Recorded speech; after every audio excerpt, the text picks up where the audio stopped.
We ready?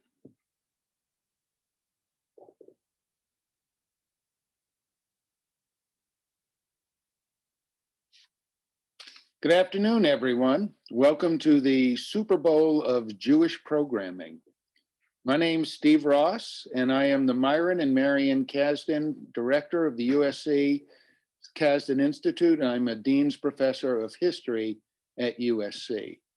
And it's my great pleasure today to welcome our Casden Conversation participants, David Nasaw and Paul Lerner. And before I introduce our speakers, I'd like to very briefly describe the Casden Institute's range of events and activities for those of you who have not been with us before. We take great pride in our 3 endowed annual lectures, which cover a wide range of topics ranging from Jewish political life to Jewish scholarly and artistic contributions across America. And today's Casden Conversation series aims to bring together students, faculty, and the community at large for more informal and engaging discussions that explore and illuminate a wide range of contemporary topics that are at the forefront of American Jewish culture and identity. And our goal in each of these events is to shed light, not heat, on topics of relevance and interest. We also produce, which you can find on Amazon.com, a Casden Annual, which are themed volumes that look at a range of diverse subjects, ranging from shtetl to stardom, Jews in Hollywood, to something related to today's event on international migration of Jews, Jews in motion. And all our lectures and public programs are free. If you are interested in learning more about us and perhaps even helping support us, just the easiest thing is Google Casden Institute, and you'll get to us. Before we begin, let me describe how today will proceed. Professors Nasaw and Lerner will be in conversation with one another after my introduction for about 40 minutes or so. We'll then turn the floor over for roughly 20 minutes or so of questions and answers from the audience. If you do have a question at different points of time in today's discussion, just enter the chat box function in your Zoom and write your question. And at the end, I will be collating those questions and then pose them to our panelists. And in order to get as many questions as possible in today, I ask that you keep your questions short and to the point. Before we begin, David and Paul, I received 2 telegrams this morning that were asked to be read. One says, "Good luck today. Sorry I can't be there," from a P. Mahomes.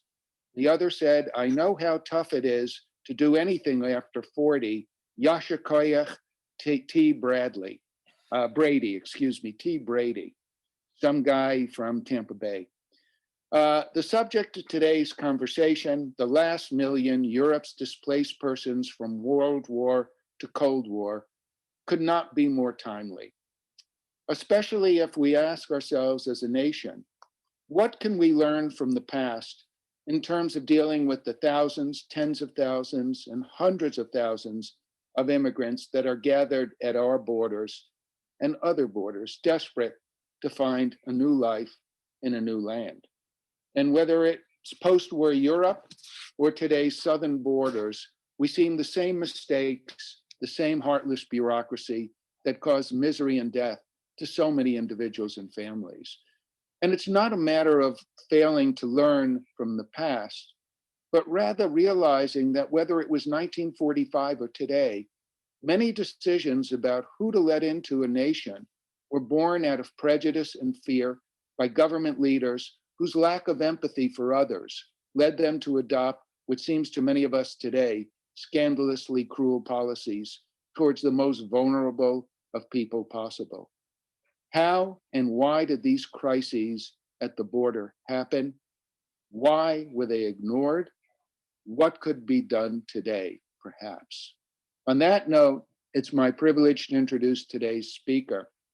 Professor David Nasaw is the Arthur M. Schlesinger Jr. Professor of History Emeritus at City University of New York Graduate Center and a past president of the Society of American Historians. His latest book and the subject of today's conversation, The Last Million, Europe's Displaced Persons from World War to Cold War, was published by Penguin Press in September 2020. His previous work, The Patriarch, The Remarkable Life and Turbulence Times of Joseph P. Kennedy, was chosen by the New York Times as one of the 5 best nonfiction books of the year and was a Pulitzer Prize finalist in biography. David is also the author of Andrew Carnegie, a Pulitzer Prize finalist, a New York Times Notable Book of the Year Award, and the winner of the New York Historical Society's American History Book Prize. And his other books include The Chief, The Life of William Randolph Hearst, which won the Bancroft Prize, and his first 2 books, Going Out, The Rise and Fall of Public Amusements, and another one, Children of the City at Work and Play, were the sources for Newsies, both the film and the musical. Welcome, David. Thank you. Paul Lerner is professor of history at USC, where he also directs the Max Kade Institute for Austrian German Swiss Studies, a historian of modern Central Europe, consumer culture, and the human sciences. Paul's books include The Consuming Temple, Jews, Department Stores, and the Consumer Revolution in Germany, 1880 through 1930, and Hysterical Men, War, Psychiatry, and the Politics of Trauma in Germany, 1890 to 1930. Paul's also edited 3 very important volumes, one on Jewish masculinity, one on traumatic pasts, psychiatry and the trauma in the modern era, and one on Feuchtwanger, Leon Feuchtwanger, and Judaism, history, imagination, exile. And he's currently writing a book tentatively titled Exiles on Main Street, Central European Emigres, Suburban Housewives, and Cold War Consumer Culture. Please join me in welcoming today's speakers, David Nasaw and Paul Lerner. Gentlemen. Thank you very much, Steve. Thank you for that introduction. And it's really a great pleasure and honor to be leading this discussion with David Nasaw. I learned so much from this book, and I was going to say enjoyed it, but that word is maybe not so well chosen because the subject matter is often quite dark, but I found it to be incredibly stimulating and impressive as an achievement. And if it's, I want to start with a question that might sound a little superficial, but I don't mean it that way.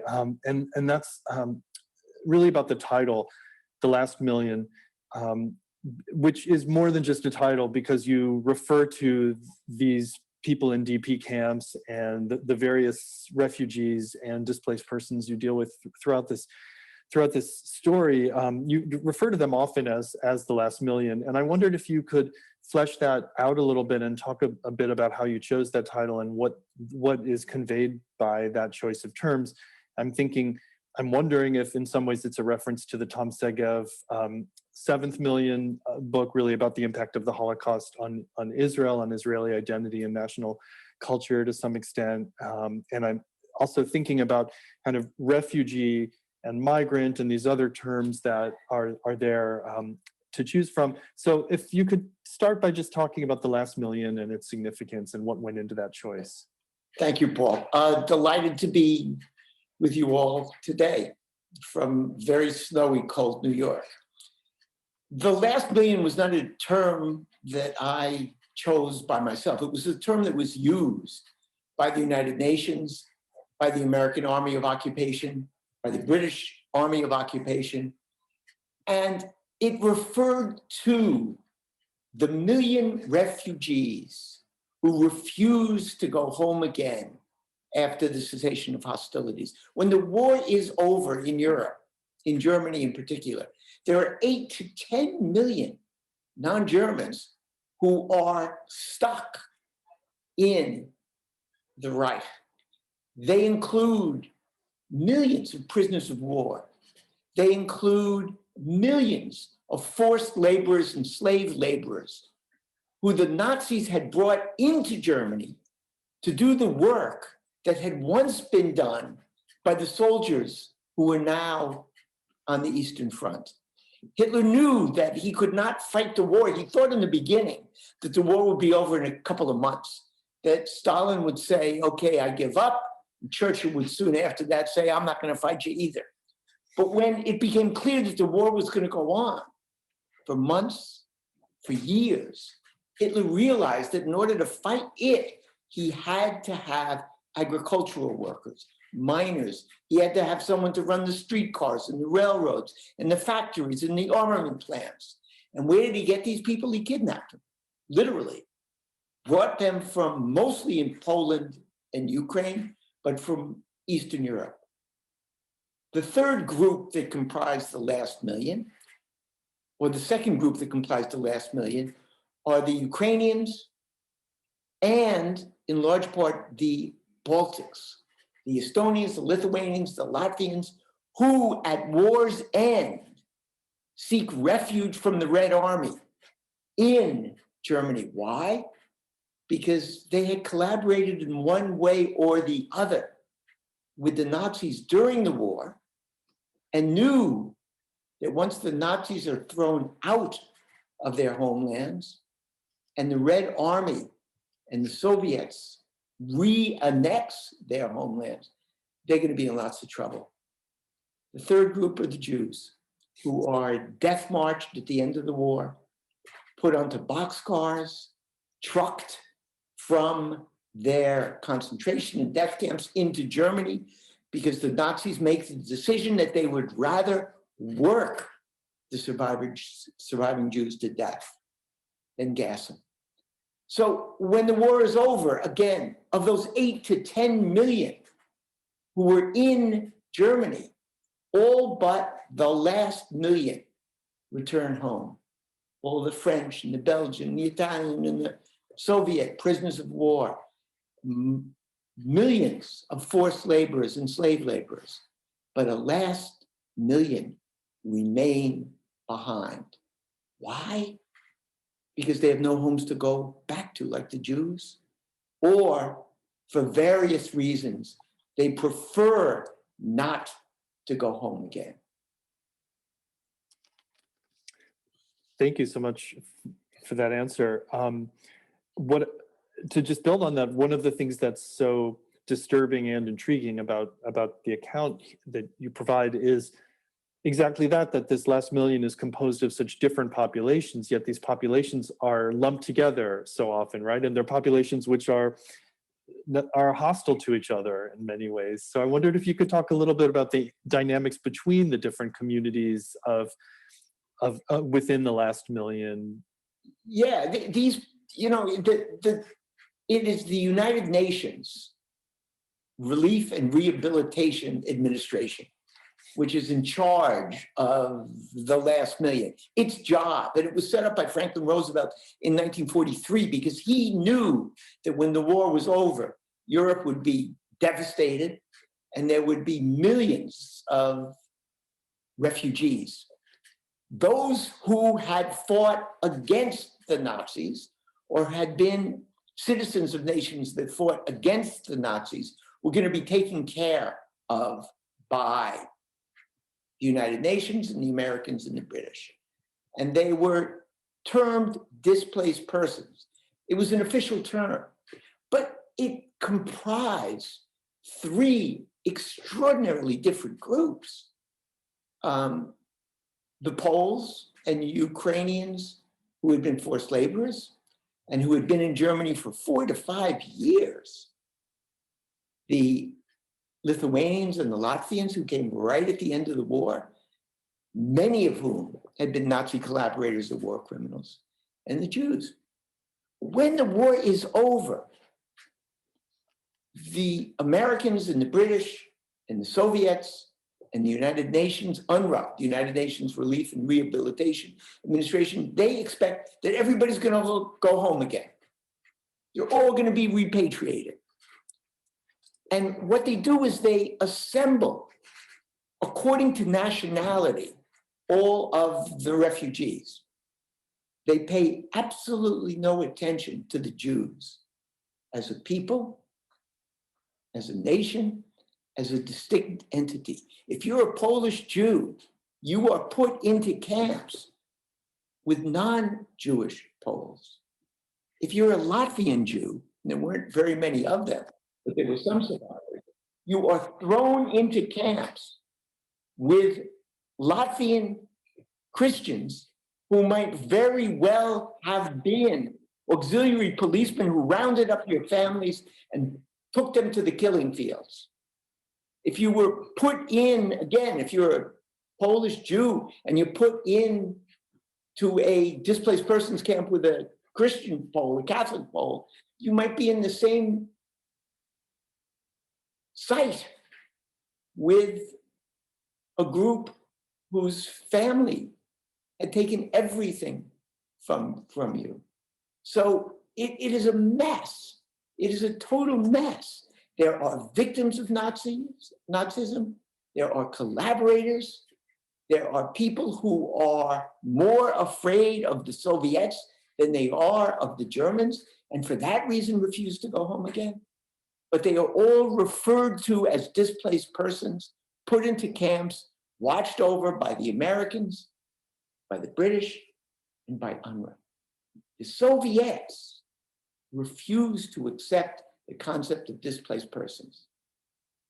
Interestingly enough, they say everybody should go home again except the Jews. We understand the Jews, but every Pole should go home, every Latvian, every Estonian, every Ukrainian. And if they don't go home, it's because they're traitors and they're afraid of being punished, or they're just too damn lazy and they'd rather remain in camps and be fed by the Americans than go home and rebuild countries which had been devastated by World War II. And I think along those lines, one thing that you do along the way in your analysis is historicize the Holocaust as concept and really put a historical, give us a sense of how the singularity of Jewish victimization during the war isn't something that everybody acknowledges in 1945 or 46 or 48 even. And I wondered if you could talk about that a little bit, how that develops over the course of your story. Yeah, absolutely. It's something that I thought I knew as a historian, as a US historian, and as a Jew. I thought I understood what was going on. I didn't.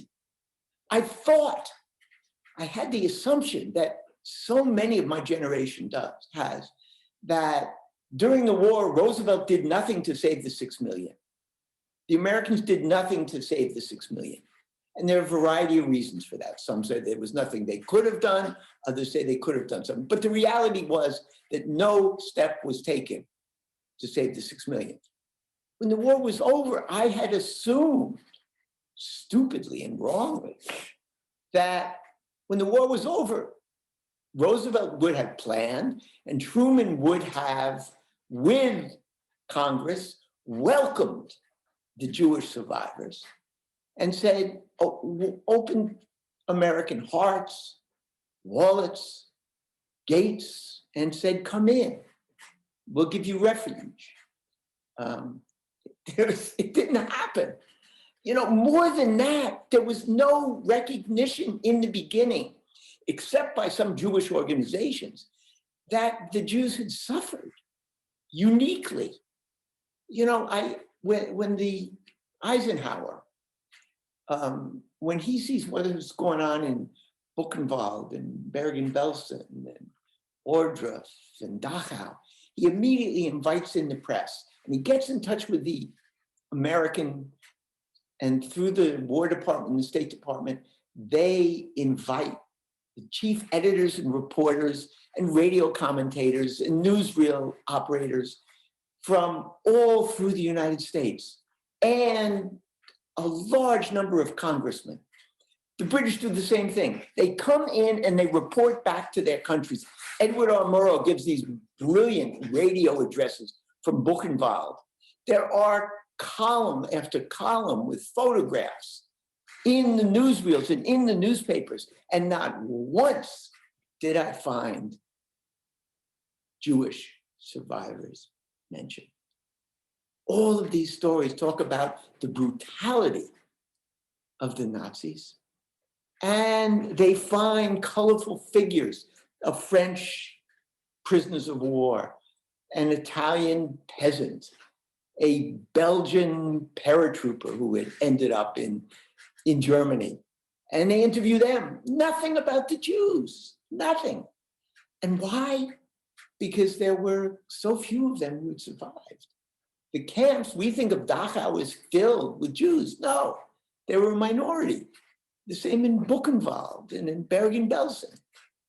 Everyone else is able to walk out and leave. The Jews are beset by typhus, by diphtheria. They are too frail, they are too weak. They are human skeletons. Nobody even wants to look at them. People are afraid to feed them.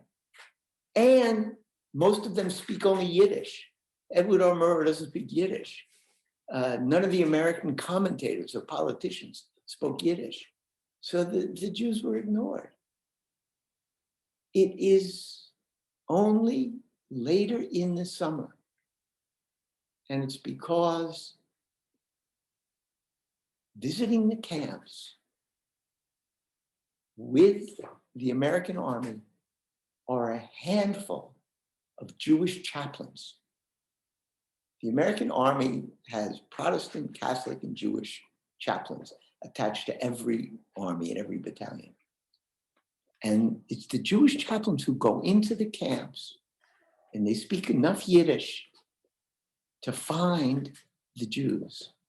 And they tell their congregations, their families, their politicians at home that there are Jews. They're dying and they need our help and they need it now. And the word gets to Henry Morgenthau, who's the only Jewish cabinet member. And he goes to Truman and he says, you've got to send a delegation to look at what's going on to the Jews. They've suffered uniquely. Let's find out what's going on. And Truman sends a dean of law, Earl Harrison. And Harrison comes back and he says to Truman, you know, the Jews are being ignored, but we can't do that. There are only 20 to 50,000 of them now in the camps. Later, there'd be more than 250,000. There are only 20 to 50,000 of them, and they deserve their own camps. They need extra rations. They need Yiddish speakers among them. And Harrison looks at Truman and he says to Truman, and he puts in his report, we are treating the Jewish survivors exactly as the Germans did. We're locking them up behind barbed wire. The only difference is we're not exterminating them. And Truman immediately writes Eisenhower and he says, do something for the Jews.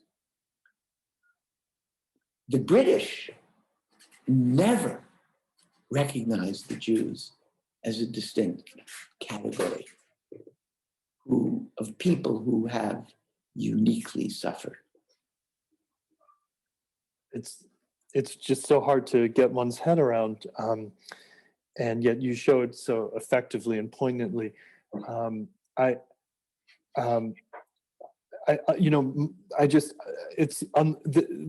people are classified in this moment by their place of national origin, right? And that is such an imprecise and often violent way of classifying people, and so it's completely inadequate. And I think that it is one of the parts of your story that keeps coming back to me.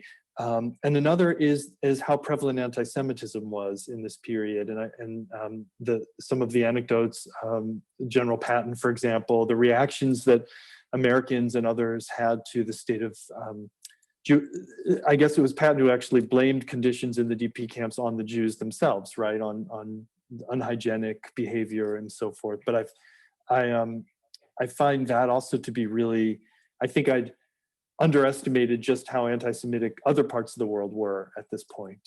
Yeah, there's, one of the things I learned in doing this book, and also I learned in doing my biography of Joseph Kennedy, is that there's no such thing as anti-Semitism, singular. There are anti-Semitisms.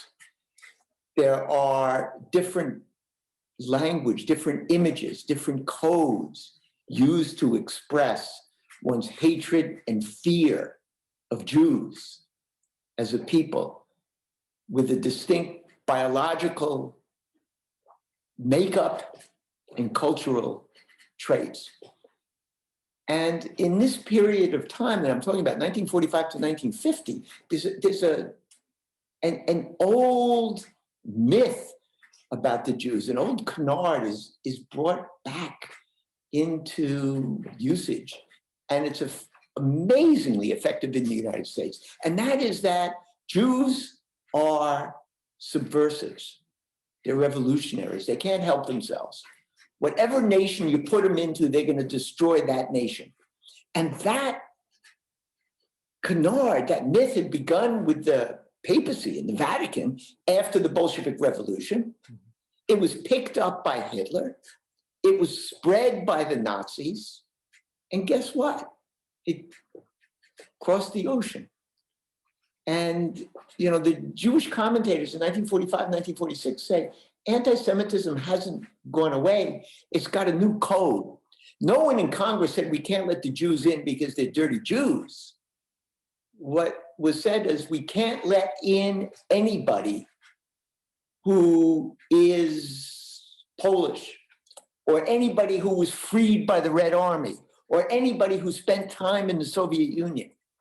And 80% to 90% of the Polish Jews who survived World War II survive it because they go into the Soviet Union.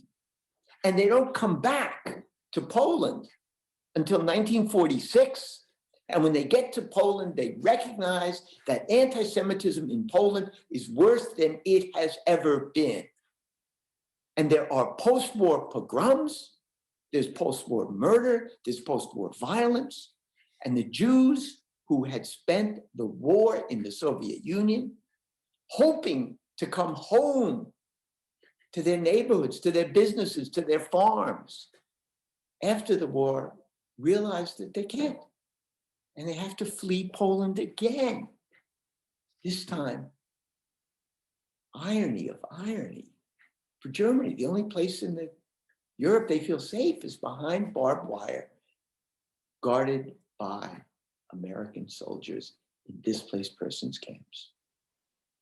That is used against them by American congressmen, American politicians, American anti-Semites, American conservatives, Americans who are against immigration, who say, we can't let any of these people in. They're probably Soviet spies. The Soviets let 250,000 of them out of the Soviet Union because they wanted to seed the world with Soviet spies and with communist subversives. And that canard, that anti-Semitic myth is extraordinarily effective all over the world, particularly in the United States of America. Meanwhile, we have geopolitics affecting the desire of some of the displaced persons, some of the Jewish DPs to go to Palestine. And you show I think very effectively how, you know, on the one hand, we have the British fear about disturbing the Arab populations playing a role. And then we have the Cold War scenario and how the US is being pushed toward recognition of Palestine. I mean, this comes later in the book, with fear of being of having the Soviets beat them to it and having disproportionate influence. So I love the way you weave the kind of larger framework of geopolitics and Cold War with the plight of these individuals who are really stuck between so many different. Yeah, you know, what begins to happen the last million go into the camps in 1945. The population of the last million changes between 1945 and 1946. Lots of Catholic Poles go back to Poland. Lots of Ukrainians go back to the Ukraine. And their place is taken, the overall number of 1 million remains the same, but their place is taken by the Jewish survivors who had been in the Soviet Union. So by mid-1946, there are 1/4 of the displaced persons, maybe 250,000 are Jewish.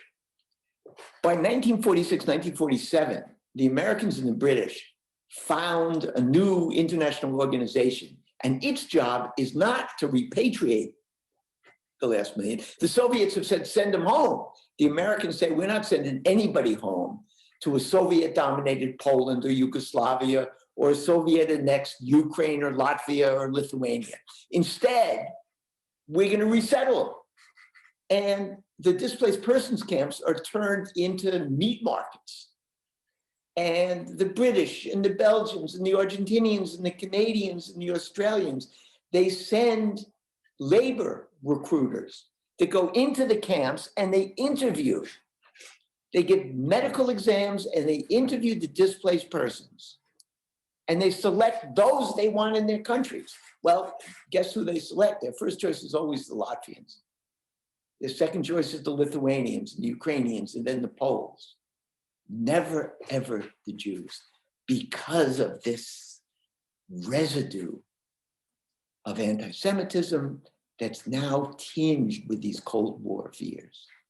So by 1948, 3 years after the end of hostilities in Europe, Truman recognizes that, hey, we're in trouble. We can't allow 250,000 Jews to remain behind barbed wire in Germany forever, fed by the American taxpayer. If Germany's going to be an independent nation, we've got to get the Jews out of there. Where are they going to go? Where are they going to go? The Americans don't want them. The British have finally said, we can't deal with this anymore, and handed the question of Palestine over to the UN.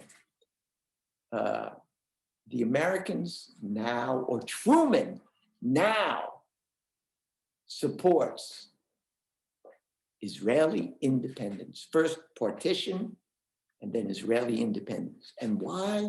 Well, I don't think Clark Clifford is right. I don't think it's because Truman read the Bible and believed the Jews belonged in the Holy Land. I don't think it's because Truman's good friend Hirschfeld was his partner in a haberdashery in Kansas City. I don't think it's because Truman was a secret Zionist. I think it's because of the geopolitical considerations. He's got to get the Jews out of Germany, and he's got to recognize the state of Israel before the Soviets do. So he does it, I think, 3 minutes after Ben-Gurion reads the Declaration of Independence. And that actually is a good segue, because I don't have too much time to monopolize you, but I want to take advantage of it with, I think, 2 more questions. And the first one is, your last several books have been biographies. And this book, and I think you've just given those who haven't read it yet a good sense of just the scale and complexity and the many different historical actors involved in this. I mean, this book is really the opposite of a biography. You have many figures, but many famous figures and key politicians, but also unknown people who come in and out, and we hear their stories about forced migration or internment and so forth. And I'm just wondering how, for you as a historian and writer, how this was different from some of your other projects and how you kind of kept a handle on it, or because this strikes me as a project that would be just extraordinarily difficult to execute. It was infinitely more difficult. I got a note a couple of years ago from someone who wrote me a letter and said, I'm a fan of your work. I've read this and this and this and this, and I've seen that every 6 years you've come out with a book. Well, your last book was published in 2012. It's 2018. Where's the book? Well, the truth is that it took me longer to write this book than any of the other books. A biography is, and don't let anybody tell you differently, they're hard to write. But they organize themselves. You begin with childhood, adolescence, youth, maturity and old age. I couldn't do that with this book. Plus, I was all over the sources for this book is what made that 8 years the word isn't enjoyable, but let me say I was never for a minute bored. Mm. At USC, you have the Shoah archives, one of the most extraordinary sources of information. If people who are listening to us haven't looked at some of the Shoah testimonies, they should do it. They should do it as soon as possible.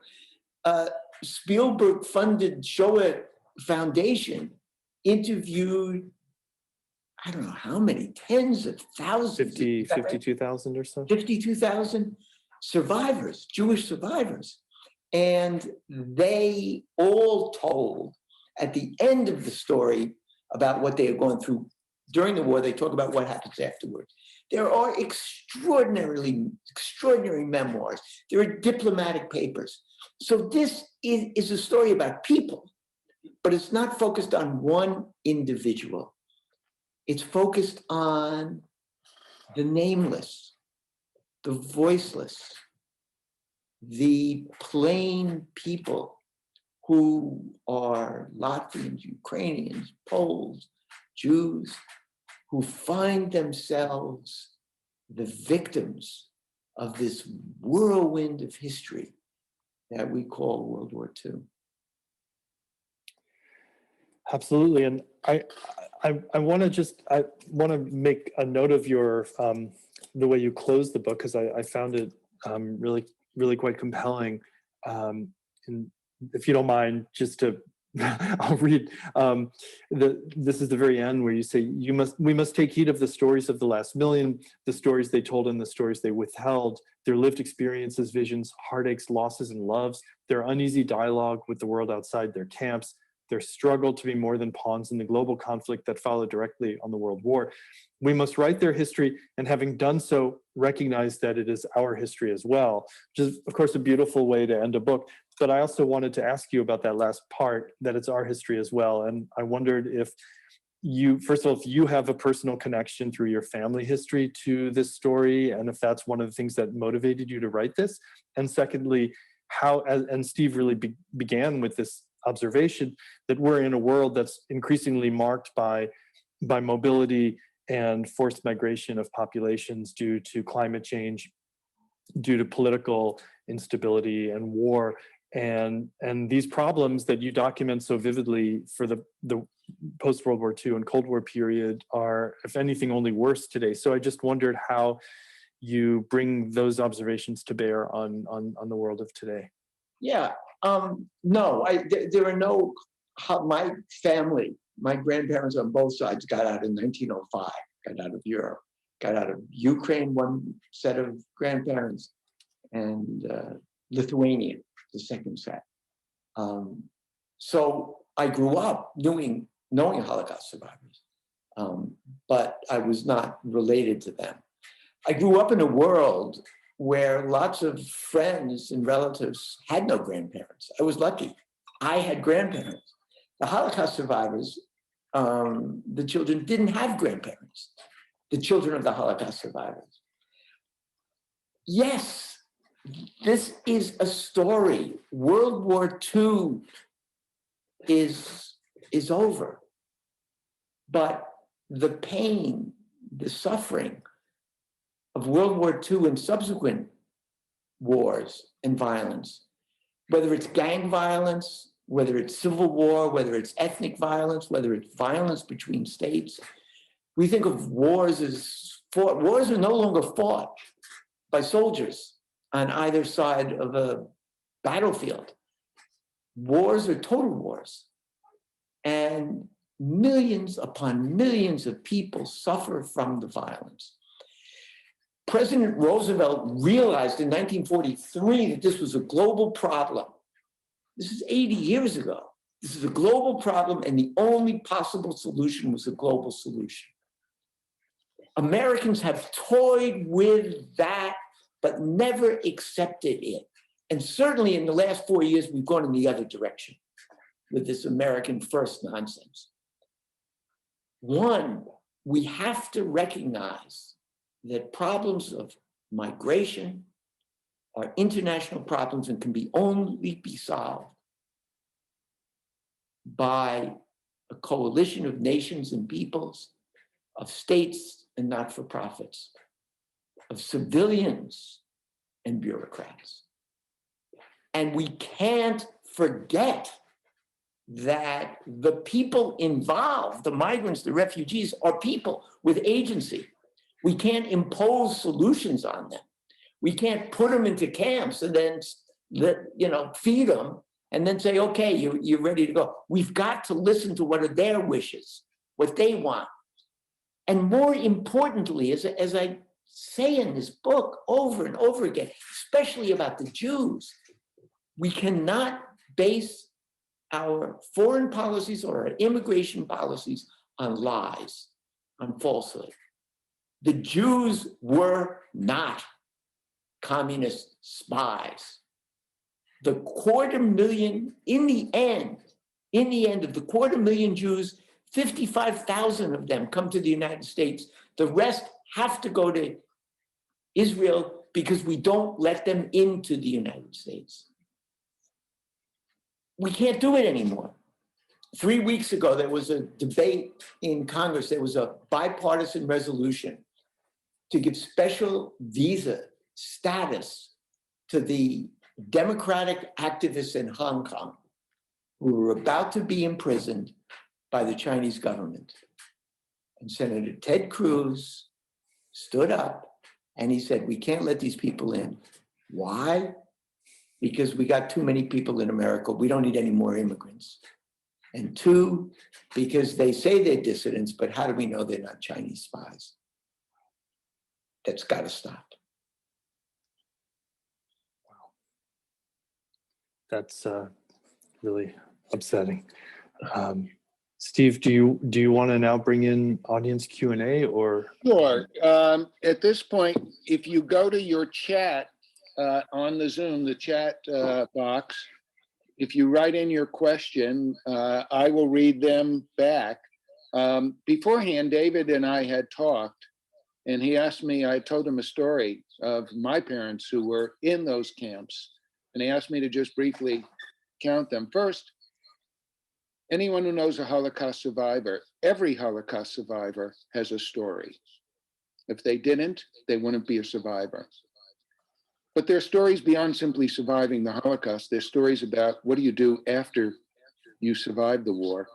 My mother had been in Lodz, and she, when they closed the Lodz ghetto, she went from Lodz to Auschwitz to Bergen-Belsen to a munitions camp in Salzwedel, Germany. And my father had been in the Warsaw Ghetto, and after the Warsaw Ghetto was destroyed, he and his father were sent to Dachau. And he spent the war in Dachau and was liberated and lived in Dachau in the DP camp after the war. My mother, it's very interesting because there's a parallel between what happened in 1945 after the liberation and what happened in 1865 in our country after the liberation of slaves. And that is, those of you who have read American history know that right after the end of the Civil War, there are hundreds of thousands of Blacks migrating in the South, going up and down the entire South. And the Southerners at the time said, see, it's shiftless Blacks. They just, they don't have to work, so they're not working. They're just taking it easy on the road. Well, the same thing, I know my mother had told me that when she got out of, she was in Northern Germany, she said, we all knew. Before there was social media, they knew that everyone was going to Munich. That was going to be the central area. And so you had this migration of Jews, internal migration to Munich to try to find families where there would be big boards posted where, does anyone know where so-and-so is from this village, that village, etc. So eventually my parents meet in Munich. They fall in love and decide that they want to come to America. And my father writes his family in Chicago because the word is they're running out of visas. The Americans are only giving a few visas. And she said in the camps, everyone wanted to go to America. That, everyone knew that. They wanted to go to America. And they're scared to death it's going to be too late. And my father finally gets his paperwork from his uncle in Chicago saying, I will sponsor you and your wife. He gets online And David, to the point, there were some Jewish officers there. So they're standing in a long line with the papers, and everyone's freaked out that are we going to get here? If we don't, where are we going to go? Because if we're not going to go to America, the choices were Canada, which is where most of my family went that survived because they figured it was closer to the United States, Latin America, Australia, or Israel. So my father finally gets up to the front of the line, and fortunately they had sent the army had a captain who spoke Yiddish. So he's going through my father's paperwork and he's looking at it and he stares up at him and he says, "Huh, your uncle is, by any chance, is your uncle a rabbi?" And my father says, "Yes." And the captain said, "He's my cheder rabbi. Tell your wife to pack the bags. I'm moving you up to the top of the list. You're going to America." And there were stories like that too, stories of valor. So now I'm going to start with some of the questions we have. Whoops, I just lost my question. Here we go, Q&A. Britain had a long tradition of settling Jews in Palestine, believing that it would hasten the coming of the Messiah. Why didn't that influence British policy towards resettling Jews after World War II? I'm not familiar with the British wanting to settle Jews because it would be because of the evangelical Protestant belief that it would hasten the coming of the Messiah. Pat Buchanan believes that, and many evangelical Christians. The British didn't want, the British they had lost their empire. They were devastated. And they believed that the only way to remain a second-rate power, they weren't going to be a first-rate power anymore, was to be friendly to the Arabs and to have first dibs on Arab oil. And because of that, they were perfectly happy to sacrifice the Jews, to keep the Jews out of Palestine. There's this story, and it's true. I found the documents.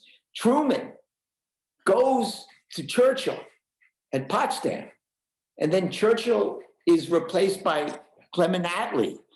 And Truman goes to Clement Attlee, and he says, "Look," he says, "you've got to open the gates of Palestine." This is in 1945. You got to open Palestine to the Jewish survivors. He said, and you don't have to worry anymore. 6 million are no longer here.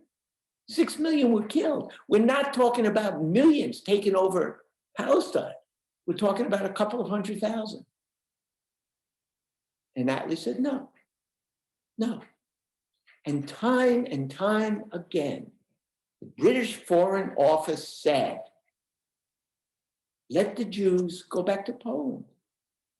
Let them stay in Germany. Let them go back to Latvia, those few who were alive. They're no different than everybody else. And the British Foreign Office said over and over again, what's with these Jews? They want to go to the front of the line to get out of the displaced persons camps. Let them wait their turn. Lots of people suffered during World War II. It wasn't just the Jews. Enough. It's not a pretty story. Well, here we have a question, and you could fill in many different countries. Somebody wrote, in Canada, the government faced some fairly intense criticism from opposition parties and civil society for not bringing in more European refugees quickly after the war. To what extent was civil society asking for more humanitarian immigration policies, and did this have any impact? And I guess one could say whether it was Canada, the United States, Britain, because I think it's the same thing everywhere after the end of the war. Yeah, in Canada and in Australia and in most of the nations, it's the employers, it's the railroads, it's the mining interests, it's the forestry interests who want immigrants brought in. The rank and file Canadians are so intent on rebuilding their nation that immigration isn't a top issue with them, except for the Ukrainians. There's a large Ukrainian community, and they want as many Ukrainians as possible brought into Canada. And there's a smaller but active Jewish community, and they want lots of Jews brought in. Civil society, I want to think in the United States that Congress is more anti-Semitic than the American people, and that Congress in 1948 was more opposed to the entrance of European displaced persons and immigrants than the people. But I don't have the hard evidence to prove that. Well, I'm getting the hard evidence, David. You are, absolutely, yeah. Yeah, And what are you finding? my Hitler in LA book, with a book tentatively titled The War Against Hate, American Resistance to White Supremacy After 1945. And here's what I will tell you. Marjorie Greene didn't come out of nowhere. I mean, people weren't talking about Jewish space lasers, but what the American people don't know is we are so enamored by the notion of the greatest generation in the good war.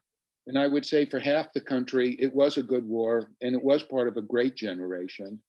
But what Americans forget is that while a number of Americans went off to fight Hitler and Mussolini and Franco and fascism and Nazism, a very large bulk of the American population didn't go to fight against fascism and Nazism. They went because Japan attacked us. And when Japan attacked us, we're going to attack them back and screw them, you know? And when they came back from war, they wanted everything to be the way it was before the war. They didn't see the war as about social change. And they said, and particularly in the South, and especially Southern senators who controlled so much of American politics, said, look, you know, we like Jews, we like Blacks, and we like Catholics as long as they know their place. And those soldiers, those Jewish soldiers, those Black soldiers, and to a lesser extent, Catholics weren't persecuted as bad. They came back and said, wait a minute, we just fought for our country.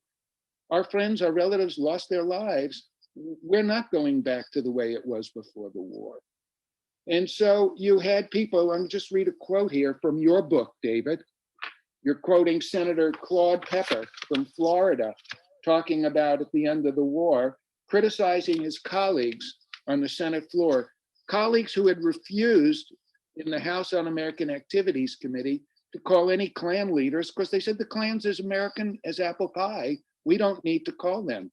And when they held a hearing on fascism in the mid-50s, it lasted a day and it was a 50-page report as opposed to thousands of pages of reports on alleged communist infiltration in America. So here's what Claude Pepper wrote, criticizing his colleagues. We exclude the Jews fleeing from the Polish pogroms, but we reach out and extend the tender hand of welcome and sympathy and inclusion to the Quisling and the Nazi fifth columnists who prepared the field for the Nazi aggression. Is that the solution of the displaced persons question? Yeah. That's what our Congress was doing at the time. There were untold numbers. We will never know how many war criminals, Nazi collaborators, and anti-Semites entered this country. We will never know how many entered England and Canada and Australia. What we do know, and I found this absolutely astounding, at some point the British recruit lots of Latvians to work in the mines. And the Latvians working in the mines take off their shirts, right? You do this when you're working in a mine. And the British miners who are working alongside them see that there are Waffen-SS tattoos on the Latvian arms. And the miners go out on strike. And the Home Office and the Foreign Office get together. And they say, what are we going to do? We're letting Latvian Waffen-SS soldiers into this country. We're resettling them. Well, the answer we would hope they would give was, let's stop it. Let's not resettle them. The answer that was given was, well, we need them because they're anti-communists. The war is over. Hitler's dead. The Nazis are defeated. You know, so what that they fought alongside the Nazis? Let's let them into England. Let's put them to work, but let's make sure they never work in places where they have to take off their shirts. I have another question here of how long did it take for all the Jewish DPs to find new homes? And do you have a sense of the breakdown to what countries they went to? Yeah, I do. I don't have it right on top of my head, and I, don't want to look in my book for it. But the vast majority go to Israel. 155,000 of the displaced persons who had been in the camps in Germany and Austria, and a couple in Italy, go to Israel. 55,000 come to the United States. I think around 30,000 go to Canada, a smaller number to Australia, a smaller number to England, to the UK. And most of them who go because they're sponsored by family members. But the vast majority end up in Israel. Now, they don't want to be, some of them want to be in Israel. Large numbers of them, having suffered through World War II, the last place they want to go is Israel in 1948, which is another war zone. But they have no choice. So they go there and they hope and they pray that they will be able to get in some way to the United States or to Canada.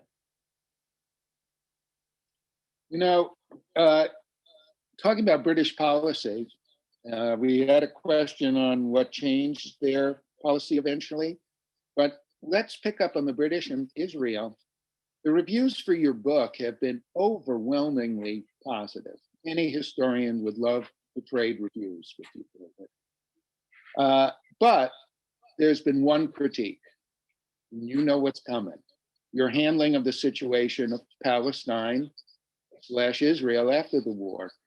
And how would you respond to critics who argue that you show such subtlety throughout your book, but fall back on familiar tropes of Jews returning to their homeland without sufficient compassion for displaced Palestinians?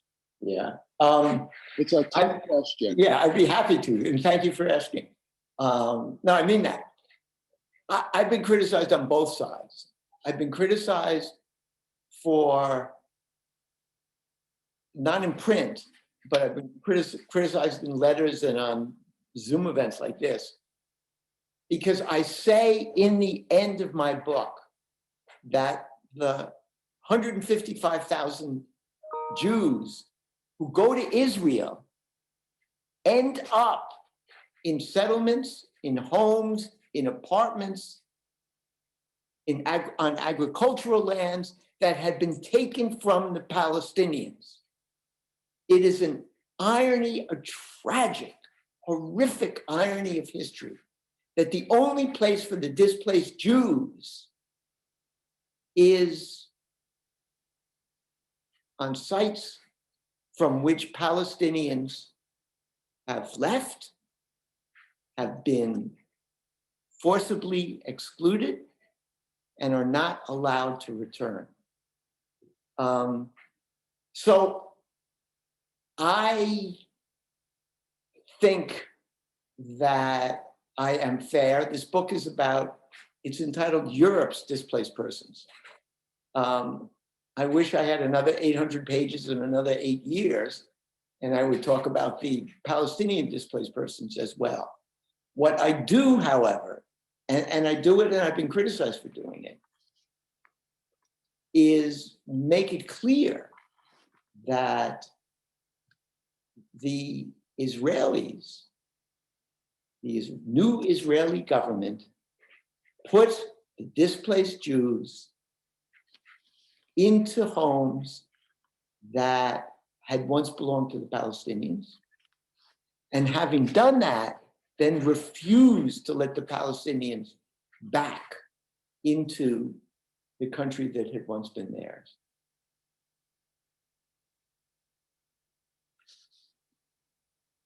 So, since I'm waiting for more questions to come in, if they do, let's get towards a kind of closing type of question or an ending type, which is, so what lessons does your book offer us today? Specifically, you argue that the way the world handled the World War II refugee crisis, in your words, paved the path that the developed world would follow when confronted by similar refugee crises in the second half of the 20th and the first quarter of the 21st centuries, indicating that many countries first take refugees when they need them the most. And you wrote, unintentionally perhaps, it set in motion a harsh Darwinian resettlement calculus that victimized those who suffered most and rewarded those among the displaced persons that suffered the least. Yes. I mean, you touched on this a little bit before, but let's talk about it some more. Okay, let me talk about it in a different way. One of the things the Americans and the British do is they redefine refugee. And they redefine refugee so that anyone who flees from their homeland and refuses to go back because of political differences, right, is termed a refugee and is made eligible for resettlement and for support. Now, what does that mean? What does that mean? That means if you're a Polish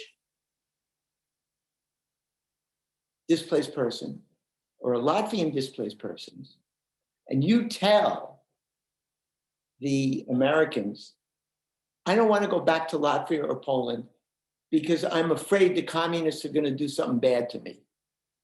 Even if that something bad was punishment for what you had done during the war, you are given displaced person status and you're resettled. Okay. What does that mean? How does that carry over?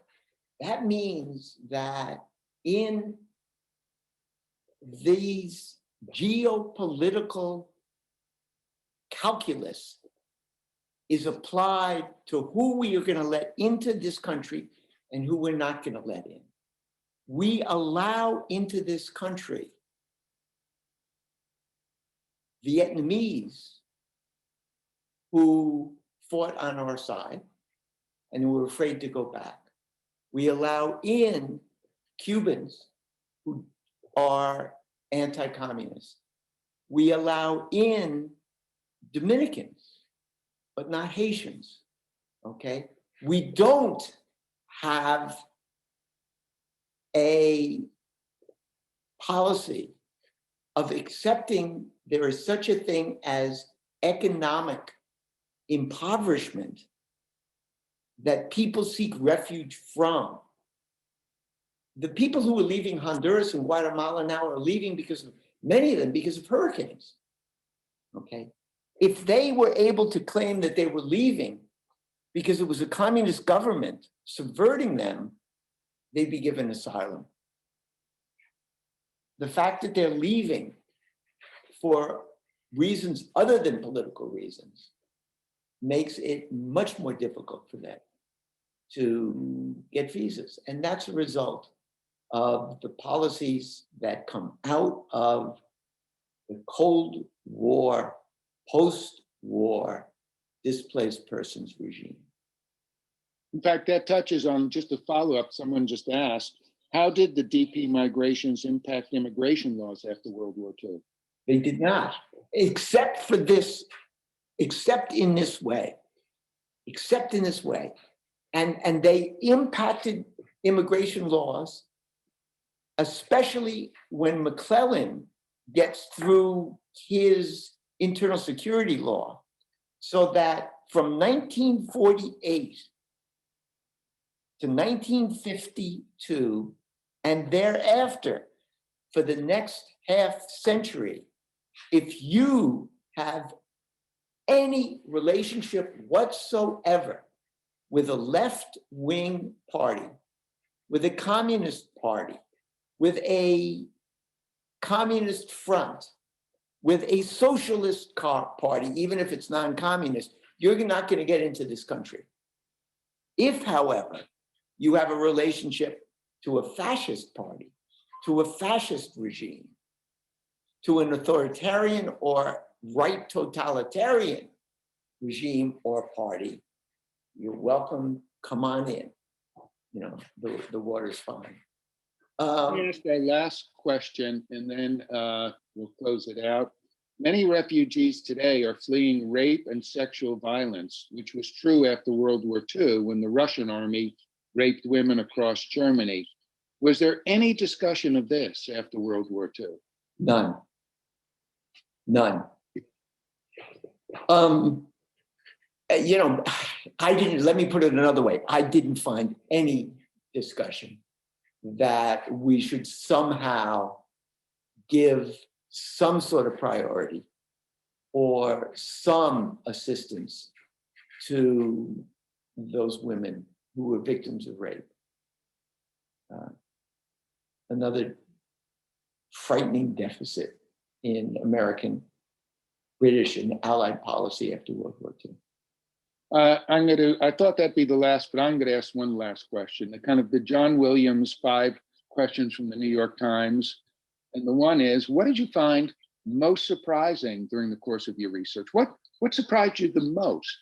What surprised me the most is the way that if you're a John Demjanjuk, if you're I'm just reading from a list here, if you're a Karl Linus, who had been a commandant of an Estonian death camp, if you're a Bishop Viorel Trifa, who had been part of the Red Guard in Romania, if you're Yakov Palij, who had been a guard in Sobibor, welcome. If, however, you have any connection to the Soviets, forget it. That's number one. Number two, I'll tell one very brief story. Joe Berger, reporter for the New York Times, editor for the New York Times, wrote a great book. He's the children of survivors who were in the DP camps. At one point, he gets ready to go to City College of New York. He's got to produce his birth certificate. His mother takes him aside and says, got to tell you a story. We've always told you were born in Germany, but you weren't. You were born in the Soviet Union. So he said, Mom, why did you lie to me for 20 years? And his mother said, because we never would have gotten into the country if we had said that we had a child who was born in the Soviet Union and was a Soviet citizen. Okay. That's the first thing. The second thing is that there's no recognition of the Shoah, of the Holocaust, immediately after the war in the United States of America.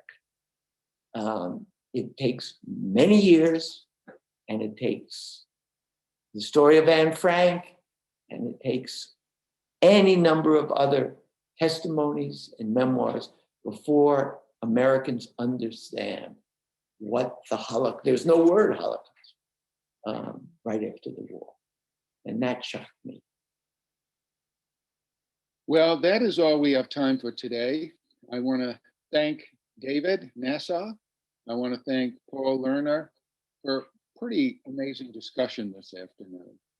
And I look forward to seeing you all again on a non-Super Bowl Sunday. We have 2 events coming up. On Sunday, March 14th, we're going to have a special Casden Conversation honoring the life and scholarship of our colleague Sharon Gillerman, who passed far too prematurely several weeks ago.